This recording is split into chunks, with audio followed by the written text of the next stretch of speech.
Hello, ladies and gentlemen, and welcome to another episode of the Deep Six Podcast, coming to you from somewhere just outside of Philadelphia, Pennsylvania.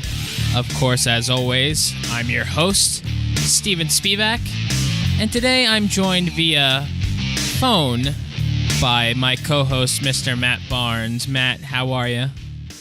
I'm just doing lovely, Steve. How are you? I'm good.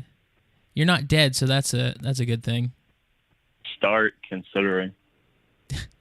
So today's show is basically I don't want to say a review because it's not going to be a formal review, but we're going to discuss Guardians of the Galaxy Volume 2 because you and I both saw it today. Yeah. And we both have some very strong feelings about it, I would say. So I would imagine so, yeah.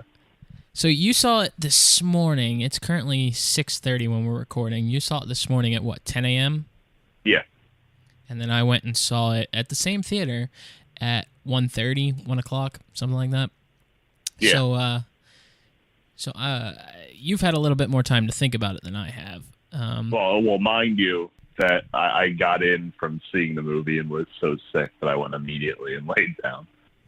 So I've marinated it over it to the point where, I have my initial thoughts of, I think that this might be my favorite Marvel movie to date, which is, it was brought up to me by somebody else that might be saying something because I was a bit skeptical of this movie. It's a pretty bold statement. Just from the standpoint of, I kind of think that James Gunn is a bit of a pretentious cunt. So I was a little bit critical of this movie coming in. And I think this is maybe my favorite movie of their movies. Now I'll say this, as we get more and more into it, they told a story that I'm fairly partial to. I'm a sucker for the story they told in this movie. Yeah. So that might be part of it. And there's some valid criticisms that people are going to have of this movie. But for me, the story they told, the strength of, the characters in the movie, the strength of the villain, I think it was my favorite maybe of the entire run of Marvel films. Yeah, it's definitely up there for me. I don't know that I'm gonna give it that top spot personally. I still think the first film was better, but I think it's definitely up there in my top. And I'll tell you why I think that for me it was better than the first one, because I think the first one was my favorite up until now. I think that everything the first one did really well, this one improved upon. That humor aspect, it really improved upon that. The feelings of, family and purpose and self-worth really enhanced within this version of the film, the Volume 2.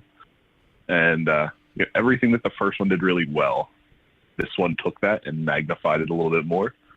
Made it just a little bit more important, and there's really a good cohesiveness between Volume 1 to Volume 2, where they made everything just, a little bit more important, stepped it up a little bit more. And I think that, it's just a natural extension of Volume 1. I think that makes this just a little bit better of a movie for me. Yeah, I want to go back to what you said. The storytelling in this film was so well done, especially considering some of the storytelling or lack thereof we've gotten from Marvel films over the last 2 years or so. They've been kind of lackluster, but there was not a moment through this movie where I was not entirely involved. Yeah, absolutely. I think this was a really beautifully told story, and Yeah. We're going to obviously, this is your warning here. We'll probably delve a tad into spoiler territory. So if you're listening to this without having seen the movie, you've looked at the title of the episode and you've seen what we're going to talk about and you've decided to make this journey already anyway, you should probably turn away at this point. It's just such a beautifully told story. I'll say that. Yeah, exactly. Yeah. Like I said, or like you said, you were skeptical going into this, and I was pretty skeptical too, knowing that there was a lot for this movie to live up to. And I completely agree that it was very beautifully done. But let's kind of break it down bit by bit. Let's start from the beginning. We'll start from the opening scene of them at what was it? The name of where they were escapes me. Yeah, they were on planet for the Aisha's people. It had a very specific name, and it wasn't very hard to remember, but it's escaping me. It is escaping me at the moment as well. I don't know why that's happening, but it is. But it's Aisha's people. Yeah, but they're there. They're waiting for this giant space monster to show up, and it's nothing more than a plot device, but a very decently used plot device to start this movie and set up, why everyone's going after everybody. But I think this scene that's basically used as the opening credit scene might have possibly been my favorite scene of the movie. I don't know if that's just because of how innocent it was. Saying that. Yeah. It was very innocent because for those of you who have not seen the film yet, I don't know why you're listening to this show, but the opening credit scene, the opening scene of the film is this battle between the Guardians and this space monster, and it's that in the background while Groot is just walking around being innocent little baby Groot, dancing and being as adorable as possible. And I don't know why that scene spoke to me as much as it did, but it was very memorable to me. I think it's one of the things I remember the most about the film. It really fits thematically with what the movie is about to do beyond that, where there's just and one of the things I was most critical about with this movie is the use of baby Groot as the character they were going to use in the movie. And the innocence of a child throughout the movie kind of really worked well as a plot device, and kind of kept it grounded at times. So I think it worked really well, and it wasn't overly crowded, the theater I saw the movie in, and it even being not overly crowded, there wasn't really any person that didn't enjoy that sequence. There's not often where you can see a movie for one where you're going to sit there and pretty much the entire length of the movie you're going to sit there with a smile on your face, and I did that for this movie. But for that entire sequence, everybody's sitting there with a smile on their face, so it's fun. Movie magic.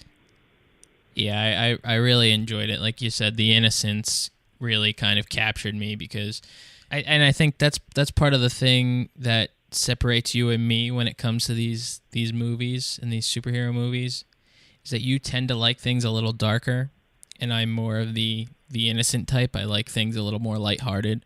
So I was kind of interested to hear that you enjoyed that.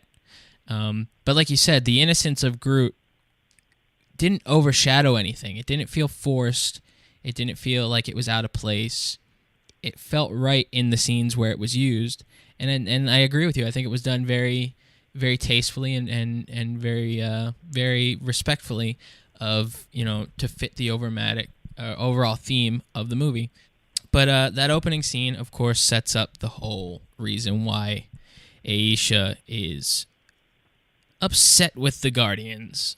And I guess you could say that she's the initial villain of the film, which there are, you'd say there's, 3 villains total in this film? Essentially, yeah. The first being Aisha, who the Guardians were hired by her to protect their batteries. I don't know how else to really put that. These batteries that I would assume power the whole city or planet that they're on. It's not really explained, but yeah, I mean, I think that's the best way to assume it, because Aisha's people are genetically engineered, so they need power to process this. So that's kind of how I took it. That if you take away their power, you're taking away their ability to reproduce. Exactly. To make new people. So you're taking away life from them if you take them. So we see that the Guardians stop this giant space monster from taking these batteries, but of course, turn around, and what is Rocket doing? Shoving them in his bag. Then they get to Aisha's palace where she's thanking them, and they wind up getting what was promised to them as payment for this job, which turns out to be Nebula, who had been captured by Aisha's people and was being held prisoner and was being handed over to the Guardians to be returned to Xandar, where she was supposed to be imprisoned. Well, they wind up getting Miss Nebula and putting her in hold on the ship, And then Aisha's people find out that Rocket has these batteries and come attacking them, which leads to one of my other favorite aspects of this film is that the army that Aisha had, Rocket, their spaceship army, being played off as kind of like an arcade, an 80s arcade vibe, with them not really seeming like soldiers, they're more seeming like kids in an arcade playing these arcade machines, was really something that I felt was very fresh and very different and very interesting aspect of this film. I kind of took that as another aspect of portraying innocence through the film, where these are people that are so far removed from what's really happening that they see it as a game, not a game. These are real people that are fighting and would be losing their lives if they were there. But they see it as a game because they're so far removed from it that they can't be affected by what's actually happening.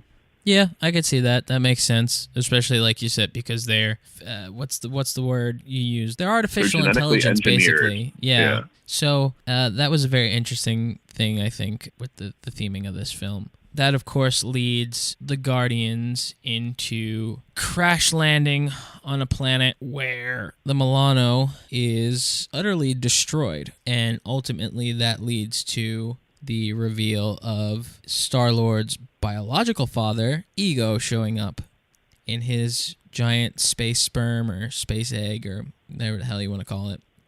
The scene plays out pretty much just like you see in the trailer. He shows up and says, "I'm your father, Peter." And yeah, Matt, how did you think that particular scene held up? I mean, we've seen it a couple times now because we saw it in the trailers and we've seen it in clips leading up to the release of the movie. And, there was, more information given in what we saw during the movie, where he says his name, I'm Ego, I'm your father. Other than that, I don't have very strong feelings one way or another about that sequence. Just that, it's constructed well, I guess. The whole scene where they're about to come through the jump portal and the little man on the egg and that whole joking sequence there that leads up to it really builds the scene more than him stepping out of the egg to talk to them. Yeah, and then, of course, through this whole thing, they wind up going back to what is simply referred to as Ego's planet. And the whole time, you're not sure how they're going to do this whole reveal that Ego is a planet. He's a living planet. And once they finally get to Ego's planet, it's got a very psychedelic vibe to it. Very 70s, Hare Krishna, Beatles-esque. They played the George Harrison track from the soundtrack when they get there. Yeah, it's as psychedelic and as 70s hippie vibe as you can possibly get out of a space planet. Then he goes through this whole storytelling process of how he's a celestial and how he's basically this planet that's living, and he's just his physical human form, I guess you could say, is just an extension of this planet being that he is. And that whole thing felt really, I don't want to say drawn out, but it was, it felt like it drug a little bit. When you're dealing with an audience that has, for the most part, likely never read a comic where Ego is one of the central characters in the story, you probably need to have some sort of lengthy explaining process within the story to sort of try to even encompass the very idea of a living planet. And then beyond that, how a living planet for the purposes of this movie would have a human body. So I kind of feel like it was necessary, exposition. They kind of had to put in the movie just to, because Peter is an avatar of the audience at that point. How the fuck does this work? And so I kind of felt like it was necessary, and it was the answers we've wanted as the audience, and we got them. So before we go any further, I want to jump back because I did forget to mention that actually the real opening scene of this film starts off in Missouri in 1980 with Kurt Russell, Ego, and Star-Lord's mother driving around and gets to this scene after the obvious product placement of the Dairy Queen where Ego puts this plant or has this plant that's very space-like that he's planted on Earth, which will come back to being a somewhat important plot device when we get to it. But did you notice if that opening scene with Kurt Russell driving around, was that CGI or was that makeup when they made him look younger? I would imagine that's got to be CGI. That would be my guess. I mean, we know that Marvel has become kind of infamous for doing this bit where they de-age prolific actors to their younger looks. I think most notably would have been the whole Robert Downey Jr. making him look like he was 20 years old again. And then, of course, who was it? Michael Douglas in Ant-Man that they did it with as well? Yeah. I mean, this looked kind of plastic on screen, but I still get the impression that it was likely CGI. It just appeared to be CGI. Yeah, I did notice that when Marvel does wind up doing these effects, they don't do it like they did with Rogue One, where they focus very heavily on the face. So it's kind of hard to tell sometimes, unless, you know, an obvious situation like the Robert Downey Jr. effect. But I did notice that when I did get a chance to look at it close enough, it did look a little plastic and a little CGI. But Kurt Russell's not one of those guys that it looks super old, and I think if they put in prosthetics and makeup on him... Even the actress that plays Star-Lord's mother is the same actress, and they made her look younger than she is, I believe. So I think that there's got to be something about that. Yeah, I didn't necessarily notice her because, as far as I know, she's not a very known actress, correct? No, I mean, she's mostly a bit player in things, but I was curious enough when I got out of the movie to see if they had gotten the same actress back to actually look it up. And they did. They got the same actress again. Because there's lots of side things within the movie that I was kind of expecting and looking for. And, yeah. I was just curious about those things. Well, I mean, that's... I want to go and see it again simply because I want to look for these side things personally. I went in watching this knowing that we were going to talk about it after, but I went in as a fan. I went in to watch it and enjoy it and see how I enjoyed it rather than, you know, expecting to pick it apart. So I think there's probably a lot that I didn't pick up on that I would if I went back and saw it again, especially knowing James Gunn, who loves to hide things throughout his movies. But yeah, that I wanted to come back to that because that whole planning of that space plant that Ego puts on Earth is a major plot point when it comes back around. Before we jump back to that, we were talking about this whole storytelling process of how Ego turned himself from basically a floating brain to a planet to a representation of human life that wound up traveling around the galaxy to find other life forms to realize he wasn't alone. That's basically what he said his purpose was before realizing his higher purpose. I feel like I'm missing something in that explanation period. I don't necessarily know that you're missing something. That's basically his explanation for what happened with him. Because I know there's more of an explanation of it. There's more of an explanation or expanded explanation a little further into the movie that I don't want to that's jump the thing. to You just can't really get to some of it without getting further into the movie. You know, and I think there's, you know, more thematic story reasons as to why he went to do things than there are actual reasons he gives. Yeah, there's an overall theme of this loneliness aspect that plays out. Yeah. And, you know, what people do with it. Because even Ego directly references, you know, that he was very lonely. And so he's, you know, sought throughout the galaxy to try to find other life. And Peter Quill, very lonely. You know, his mother dies, and then he's in the stars, and he feels like he's treated poorly by Yondu and the Ravagers. And then, you know, he's searching for family forever. And, you know, there's this really beautiful story that's told between, you know, how two people go in opposite directions when they're kind of coming from the same path, where they're, you know, they're both lonely and they're trying to find their way through the cosmos, as it were. Yeah. And, you know, one goes the direction of, I'm going to eradicate all life in the galaxy.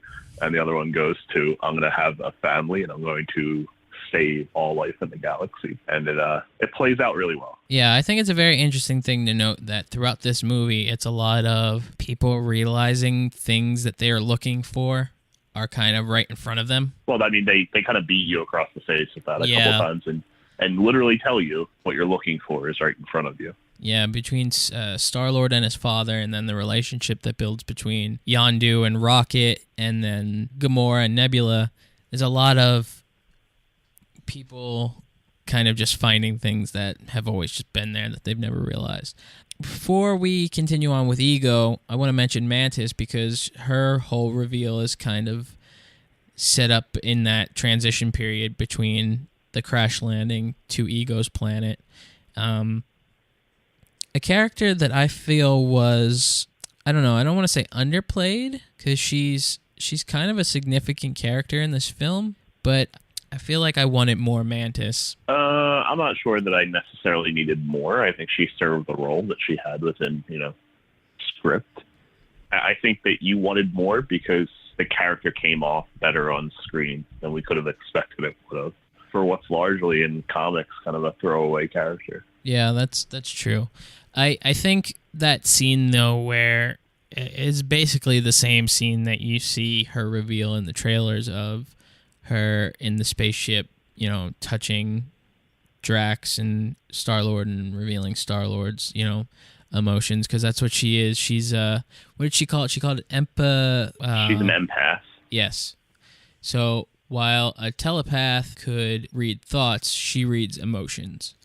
So that's basically why she's with Ego, because we find out that Ego only winds up sleeping because of her. And of course, that whole scene is basically she reveals the feelings of Peter for Gamora.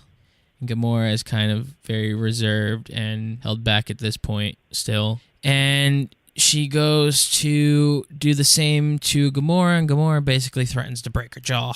But the character of Mantis comes off as a, I don't want to say brainwashed servant type, but... Well, I think you have to keep in mind that she's never interacted with other people before. Yeah, exactly, and she makes reference to that. And she says that she's never interacted with other people before. And I think that, the real representative scene of, how good I think her character functions within the movie is that there's a scene coming up after this one where, her and Drax are sitting on the stairs at Ego's planet. And they have a conversation, and Drax talks about his daughter, and then she touches him and shares the pain. And then, I don't know. It's just a really well-done scene. I agree. I was going to say that scene. And the stuff leading up to it where, he tells her that she's ugly, and it's very funny. And at the same time, it kind of tells you about how naive she is about the world. She's never really interacted with people before because she doesn't understand how offensive it is to tell somebody that they're ugly. And, it's the one person Drax can interact with. I guess what I'm trying to get at there is that it's, it's just a wonderfully naive conversation that the two of them have together because neither one of them understands how much the world doesn't understand them. Yeah, I would like to mention that scene where she's talking to Drax, and Drax mentions how Mantis reminds him of his daughter with how innocent she is. And then he becomes very, I guess, I don't want to say distraught, but upset. You can notice that he's hurting, and she does the whole thing where she goes to feel their feelings.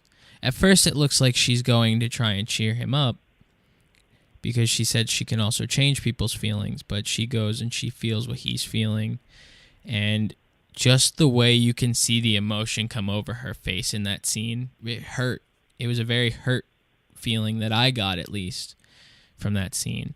And I think you're right in saying that that's why I wanted more Mantis, was just because of how well the character came off. And I guess that's the whole point of putting these characters on the screen, is to leave me wanting more, right? So I want to see where this character goes. And I don't know if she's been confirmed for Infinity War. I doubt that she would be, but it only would make sense at this point that she would be involved if the rest of the Guardians are involved. Where else would she be if she wasn't there? Yeah, so it's going to be interesting to see where she shows up next. But where does it go from there? What happens after that? I'm drawing a blank right now. There's kind of a back and forth because you know, when the Milano crashes, it's on another planet. So there's, you know, you have Rocket there with Nebula, who's still technically a prisoner, and Groot. And the Ravagers in between are hired by Aisha to track down the Guardians. And the Ravagers come to track them down. And there's kind of a very cool sequence set to music where Rocket's just, you know, fucking them up. He takes out, what, I don't know, like 50 of them, just killing them left and right. And then Yondu shows up and brings, you know, balance back to the Force, for lack of a better term. And in between, Nebula convinces Groot to release her to go help Rocket. And then, you know, obviously being Nebula, she gets free. She takes out Yondu, and then she takes out Rocket. And, you know, there's this whole subplot playing out there where the Ravagers have, there's an inner mutiny within the Ravagers where Taserface is trying to take over the Ravagers from Yondu because he believes that Yondu's about to, you know, he's just soft, you know, Peter has screwed them over, you know, like, what, a dozen times, and he never does anything, and he's about to let them go again because he wants to let the Guardians go. You know, so they're playing out this mutiny storyline here as well, and Nebula kind of just hands it right over. So you have, you know, now you have Yondu and Rocket and Groot captured by the Ravagers. Well, I think one thing we kind of overlooked talking into this mutiny thing was the whole initial reveal in this film of Taserface and Yondu's initial appearance in this film, where they're on this barren sex planet, I'll call it. Well, that's exactly what the planet is for in the comic. That's where people go to get down. So that's the initial reveal of Yondu in this film, and then we come to see that he runs into one of the newest cast members of this franchise, Mr. Sly Stallone himself, who is playing Starhawk. He's not called Starhawk in this film, though. He's called his regular name. What was it? He's Stakar. Stakar, yes. Stakar Ogord. And he goes and sees that Yondu is there, and then you realize there's this tension. They have some sort of a history, and Stallone goes and says something about how there's 100 Ravager factions in the galaxy, and because this planet served this particular one that Yondu is the captain of, they've lost, 99 others. So that kind of sets up that there's this real hostile tension between Stallone's character and Yondu. And then Yondu confronts him, and you realize that, they were at one time members of the same team, and Stakar goes to mention how he broke the code, the Ravager code, which is ultimately revealed to be the fact that Yondu was partaking in using children or transporting children. This is also where we wind up seeing pretty much the original Guardians lineup, or a few members of the original Guardians lineup, which also happens to be where we first, I don't want to say see, was it Michael Rosenbaum? Yeah. We don't necessarily see him because he's playing an entirely CGI'd character, but he is playing Martin X, which after Marvel did this whole thing where they said Adam Warlock would not be a part of this film, is automatically who I jump to, because it would only make sense after finding out the reveal that Stallone was playing Stakar and whatnot, that the original Guardians would have a role in this film. But that whole scene is very brief, but that also sets up where Taserface is talking shit on Yondu because Yondu won't stand up for himself, because Yondu is kind of feeling this remorse of betraying his friend or breaking this code, and he kind of just takes the cold shoulder and walks away from it, rather than, I guess, what Taserface would want him to do is go and punch him in the face. But that sets up that whole mutiny thing, as you were saying. So we get back to this whole scene where Nebula basically blows the fin off of Yondu's head. That basically puts, I don't want to say puts Nebula in control of the Ravengers, but I don't want to say they feel indebted to her. I don't necessarily know what the term is. I don't know, because if you were listening closely, the scene where they're on the Ravager ship, people in the background are whispering, she's a daughter of Thanos. Like, they're just scared of her. So they're listening to her more because they're scared of her than a respect factor. So I think it's that they just, they kind of feel that she's going to fuck them all up if they don't do what she says. But she essentially is there overseeing all of this, and it comes down to Taserface and Rocket having a back and forth where Rocket is basically telling Taserface he's got a stupid name.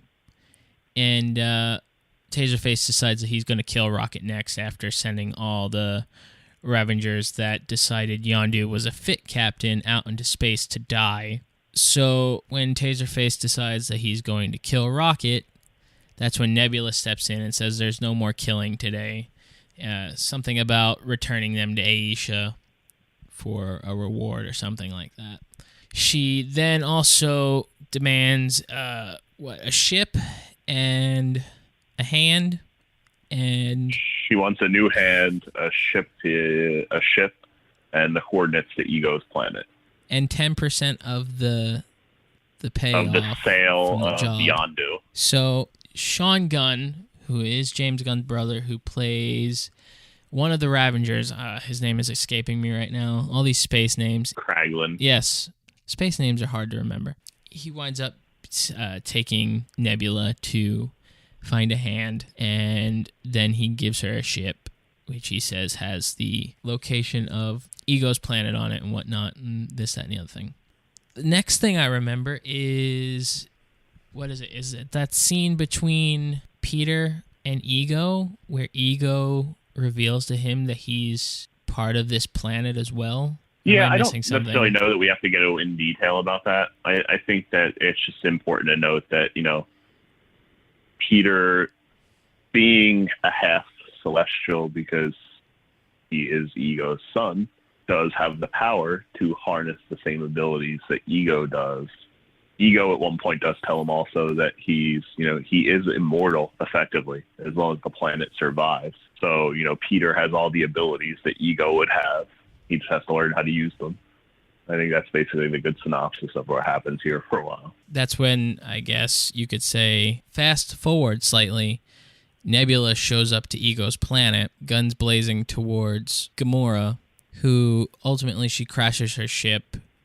It explodes in a cavern. Gamora saves her, and that's where we have this first heartfelt scene between Gamora and Nebula, where Nebula, who prior revealed that the reason she is the way she is because as children, Thanos made her and Gamora fight each other, and every time Gamora would win, Thanos felt the need to replace something on her with a different piece of machinery. So she felt betrayed by Gamora, and this is where Nebula breaks down and says, all this time you were worried about yourself and all I wanted was a sister, which plays into this theme of all along, you've been looking for whatever, and it's right in front of you. So there's kind of this, I don't want to say aha moment, but this sentimental moment almost there. And they wind up going to leave this cave and then discover this entire cavern full of skulls and bones and multiple skeletons. And when I say multiple, I mean like a couple of hundred, and kind of just reveals to Gamora her suspicions about this whole planet and Ego's true intentions with Peter and whatnot. So playing off of the fact that Ego, reveals to Peter that he's, half celestial, it also then gets this reveal from Mantis that the skeletons that they found were Ego's children as well. And then you kind of get this other reveal that Ego not only went to Earth and had a child, he went to every other planet in the galaxy and had a child in hopes that one of them would return to be part celestial, which obviously only Peter was. And then this is where we start to get this reveal of Ego's true intentions of wanting to overtake the galaxy, because everywhere that he's found life, he's been disappointed with it. Then he reveals that he's been planting these plants on every planet that he's been to in order to take them over. But in order to do that, he needed the power of two celestial beings, not just one. Then that's where this winds up, revealing that the true villain of this movie is Ego. Did I skip over anything there? Not really, no. Are we still good? Yeah. Is that then where he winds up showing Peter his purpose, or Ego's purpose, and what he wants Peter's purpose to be, where, you kind of get that dead-eyed, starry look in Peter's eyes that we see? Yeah, sometime during that sequence, it happens during there, yeah. And I guess you could say Peter becomes kind of like mind-controlled, or I don't necessarily know what to call it, because he's not being controlled. He just kind of sees like this higher, all-encompassing purpose, and is just completely overtaken by it. And what happens from there? I'm drawing a blank. Well, there's some other reveals. I don't know how much we want to reveal here. That's kind of why I've been just giving a backseat to you. Well, I'll let you go with it, because I've kind of been running on. Why don't you go with it? How you feel comfortable continuing with it? Sure. There's another reveal in there that sort of wakes Peter up out of what was keeping him held by Ego. He starts firing on Ego. Ego, realizes that, okay, well, this isn't going to work. And, it basically leads into the ending sequence of the film there, where there's a battle between Peter and Ego, and you have Gamora and Nebula on the planet already, and Drax and Mantis are on the planet, and Kraglin and Yondu and Groot and Rocket are coming to the planet. Everything's starting to converge on this planet, and there's a really great sequence in there on the Ravager ship where Yondu and Groot escape from being held captive, and it's all set to music, and Rocket and Yondu go on like a killing rampage through the ship. It's just all really, really well shot. Yeah, that was a really fun scene. But they end up taking over the ship because Kraglin helps them take over. He reveals that he didn't want to mutiny. He just wanted to stand up for himself, I guess. That's I guess the logic of the call there. So everybody's converging on the planet. Taserface, before he dies, notifies the Sovereign that this is where Yondu's going. So the Sovereign are coming as well now, and it's all going to converge there. So there's this big, massive battle sequence within the core of Ego, and that's kind of where the movie ends. I don't know that we really want to go through the end sequence too much. Yeah, I don't want to go and just tell the entire plot of the movie. I want to discuss our feelings towards it and that sort of thing, which I feel like we've kind of gone off into more explaining just the plot of things and how we felt they came off on screen. I liked the turn of Ego. I liked how the character's true intentions wound up, pun intended here, playing into his ego, that he felt like he was, better than everything else that he's encountered in the galaxy, and therefore he should be the only thing in the galaxy. Did you enjoy that kind of play off of the character name with his whole demeanor? I didn't tend to read too much into the character name as pertained to what his motivations were. I did think he was one of the strongest Marvel villains at this point, though. Like right up there with like Ronan in terms of like what his motivations were and the lengths he was willing to go to accomplish what his goal was, and his relative success. He almost won. Obviously there's only one Marvel villain that's won. That was Zemo. So nobody else has won in the Marvel universe as a villain. That's the only villain that's won. But the only two people that have really come close have been Ego and Ronan. And I just think that, when you really take the motivation of what motivates the character, and the lengths he was willing to go to, where he impregnated a woman on every planet with life in the universe to try to find a child to join him. And when they disappointed him, he killed them until he found the right one. And then he manipulated them, and his need for like family and togetherness, he manipulated that to make him do what he wanted to do.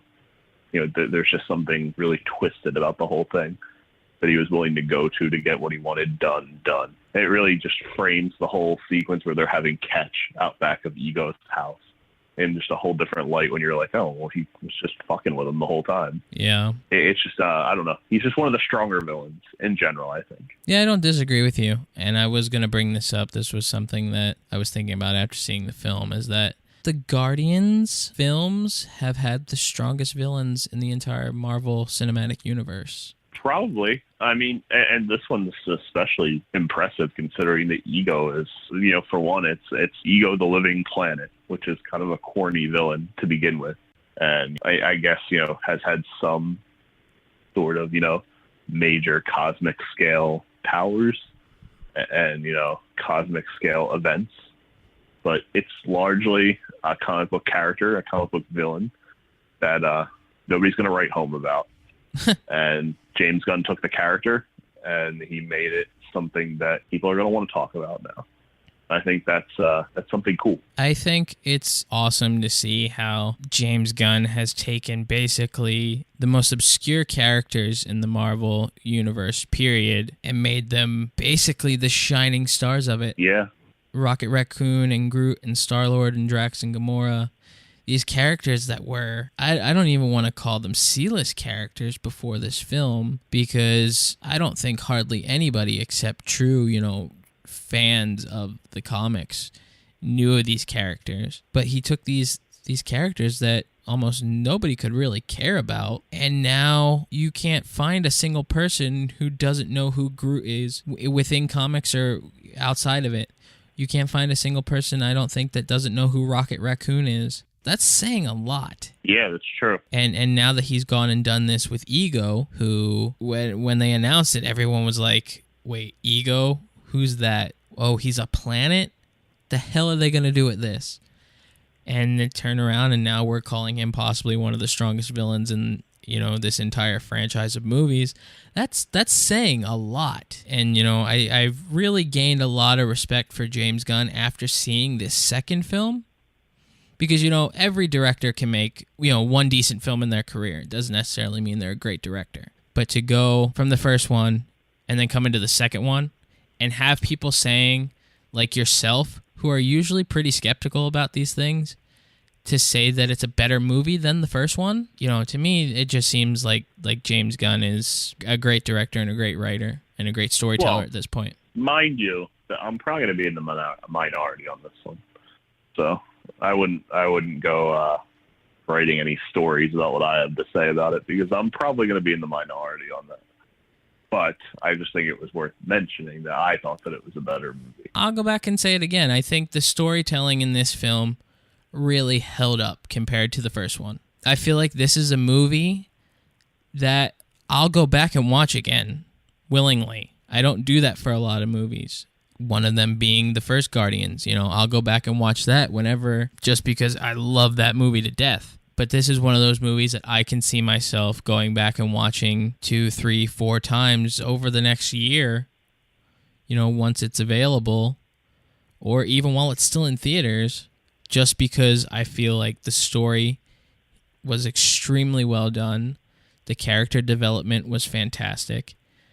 You took these characters that we thought we kind of knew everything about already and even dove more into revealing, backstory for them that we had no idea about, and gave us more to these characters that we thought we, had our fingers wrapped around already, And I think that just speaks a lot to James Gunn and to the actors in this film and the whole studio, really. It's just, I think this movie goes to show why Marvel sits on top of the superhero genre at the box office, just because of the storytelling. Thoughts, opinions, rebuttal, something, anything? I don't really have any thoughts on that. You're talking about Marvel, who was not on a tremendously great run leading into this movie. So I don't know that I really have a whole lot to add to that. I think that's going to wind up being a different discussion for a different show. But I think that until I see, another movie in a row after this one, if Spider-Man is good, then maybe I'll think, okay, well, maybe this is 2 in a row. But the more I see of Spider-Man, the more and more nervous I'm getting about the quality of that film. It just doesn't look very good. So I'm getting more and more nervous about the quality of that. And they're already on a bad run. So I don't know if this is more just the case of Marvel's best filmmaker made another good movie rather than, Marvel's back on track. See, I don't know. I don't know how I'm going to respond to Spider-Man simply because we know it's not just Marvel that has a hand in this. It's also Sony, and we've discussed our fears of Sony having a hand in this. But and just the more you see of the movie, and this really isn't the show for this, but the more you see of that movie, it just doesn't look that good to me. It feels like there's something missing. It feels like they got the being teenage Peter Parker aspect of the movie right, and it feels like the Spider-Man parts of it do not look right. I don't know. That's going to be a completely different show. But to come back to Guardians, overall, where would you put it at the top of your Marvel list? Yeah, it might be my favorite. I'm really a sucker for stories about, finding what you are looking for, and especially family stories, and the father-son aspect of the story. It was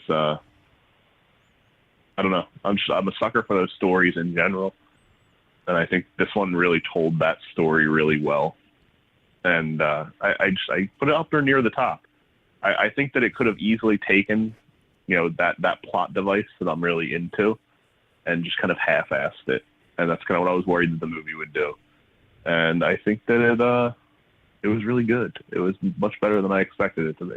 Yeah, I don't disagree with you there. I felt like it was going to be very contrived because, the first movie, they were all worried about, who's Peter's father? Oh, who could Peter's father possibly be? And then, I thought it was just going to kind of be, I don't want to say this movie was going to be fan service, but, there was that skepticism there. So, like we already said, to go and see that they did this story, and they did it as well as they did was fantastic. Of course, there was some story stuff that we left out just because we want you, if you're listening and you haven't seen the movie already, to go see the movie. So there's other things in there that once you see this movie that we haven't discussed, you'll probably have the same reaction to it as we did. But yeah, I definitely think I'm going to put it in my top 5. Winter Soldier, the first Guardians are definitely in my top 3. And I don't know, with the original Iron Man in this film, there's a lot goes into that that's kind of sentimental. We all know that everything's just a placeholder till Spider-Man comes out for you. And even if it's just a giant shining turd, you're just going to say that it was great anyway. I don't know. But it's definitely up there. I would definitely put this in my top few Marvel films. But so far, it's been, my favorite movie of the year. That's not saying much. It's not saying much because we're just getting into when all the good movies are going to start coming out anyway. But I don't know. I enjoyed it, and I don't really have much else to say about it. No, neither do I. Make sure you stay through the credits. There's 5 post-credit scenes. Oh, wait. Can we talk about the one post-credit scene real quick? Talk about all of them if you want. I think they all serve a purpose. I'm specifically speaking towards the one with Aisha. Okay. And the reveal of the Cocoon. And I'll call him Adam. I'm just like, I threw my arms in the air. You just want to mention it? That's all you wanted to do with that? I just wanted to mention how I was like the only person in the theater when I saw it that knew what that meant. I was like, oh, shit. I don't think many people got it. I don't know. It kind of raised more questions for me than it really got me excited. Because if she has him gestating in the chamber, ready to go, and she's about to go present this to the sovereign, the elders or whatever she's about to go to. Hey, you figured out the name. Why is she gonna wait till Guardians 3 to unleash him? Wouldn't she just send them right away? See, that's my thing. I don't like we've discussed this at length multiple times. We know Infinity War happens 4 years after this movie. That's already been revealed. It happens 4 years after Guardians 2. We've discussed this a million times. The reveal of Adam Warlock as a full-on character could very well be in that next Avengers film. And that's where it should happen. He should just show up out of nowhere and be like, oh, I'm fucking here for the Guardians of the Galaxy. Get ready to kiss your dicks goodbye. Because let's think about this. Guardians of the Galaxy 3 is not even slated for a release date yet, correct? No. So this is something that, even though we know there's plans for Adam Warlock to wait not only 4 years, at least 4 years in the jump of movie timeline, but to go what will probably be 4 years between actual films, between this Guardians film and the next Guardians film. It could be 3-4 years until we see the next, Guardians film. I don't think they would have announced or made any nod to Adam Warlock had they not had plans to put him in something soon. I would certainly hope so. I can't see any point to putting that scene in except to, pop an audience, unless you were actually going to do something with the character in Avengers. And we discussed this in an earlier show. Go back and listen to it. I don't remember the episode off the top of my head, but we discussed the Marvel Cinematic Universe and where it goes after or leading into Infinity War and after Infinity War. And all we could keep coming back to really was Adam Warlock. And we all, for those of you who know comics, know that Adam Warlock has a tie to the Infinity Gauntlet and its whereabouts and its care after Thanos has his run with it. Sure. I mean, there's different versions of the Thanos, who conquers Thanos story too. I mean, I kind of feel like based upon this movie that we just saw, it very much seems like they're setting up for Nebula to kill Thanos. Well, we also know that Nebula also has a major role in the Infinity Gauntlet story. Correct. So it very much seems like Nebula is the one who's being set up to kill Thanos. I mean, it's very possible. I think Nebula is going to also have an extremely major role come in Infinity War. Yeah. But enough about that. What other post-credit scenes do we want to talk about? You know what? Let's just let people go watch it. Keep an eye out for Stan Lee. That's all I'm going to say. Yeah, of course. Because the Stan Lee cameo in this might be my favorite Stan Lee cameo. So. Stan Lee who? You motherfucker. But just because of the setup for this cameo in this film, it might be my favorite so far. If you've got nothing else, I guess now's as good a time as any to sign off. No, I think that's a good recap. Of course, like I said, there was some stuff that we didn't mention just simply because we want you to go and see and enjoy this film and some of the reveals in this film on your own. You can find the Deep Six podcast over on iTunes, Google Play, Stitcher, and Podbean. Of course, go to any one of those services. Just search for the Deep Six podcast. Click subscribe, all for the price of... Free. Absolutely free. And you can find us on social media, Facebook, Twitter, Instagram, YouTube. All links to that can be found over at deep6podcast.com. Matt, where can they find you on the tweets and the Instas? At the Matt Barnes, at the Matthew Barnes. And then, of course, you can find me at Steven_Spivak on both Twitter and Instagram. That's been another episode of the Deep Six Podcast. We'll see you next time.